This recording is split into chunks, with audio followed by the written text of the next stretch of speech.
This is Stephen Janis reporting for the Real News Network in Baltimore City, Maryland. Could the Baltimore Police Department be robbing one of the poorest cities in the country?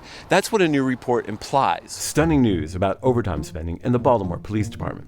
In a city that suffers from entrenched poverty, a just-released audit reveals what Mayor Catherine Pugh characterized as fraud and abuse of overtime pay. Is there overtime abuse? I believe so. Do we have the number of officers in the police department that we should? Absolutely not. Her conclusions are based on this just-released audit, which reveals a culture where officers racked up overtime with little oversight or justification.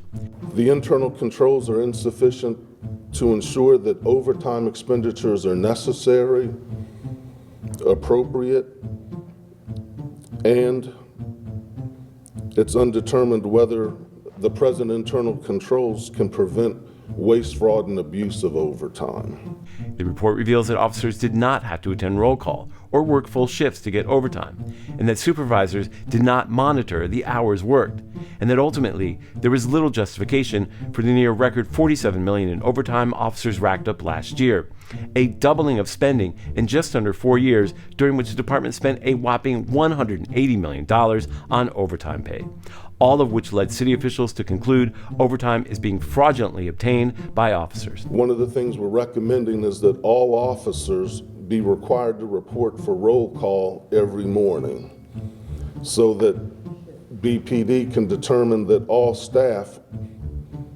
have shown up on time. It's troubling findings for a city plagued by poverty and for a community which funds the police department at twice the rate of schools, which is why Councilman Brandon Scott says the department needs real civilian control.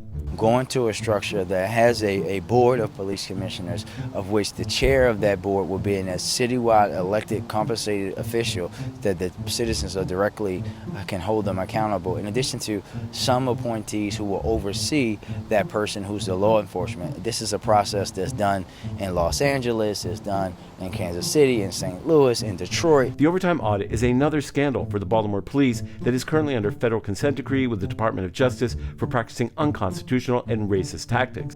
An agency that has endured withering criticism for the Gun Trace Task Force scandal, a group of 8 officers who either pled guilty or were convicted of robbing residents, dealing drugs, and earning overtime while on vacation. But the audit also raised a critical question of who will be held responsible, a query we asked the mayor. It sounds like the command staff was just out to lunch. Who are you going to hold accountable for this?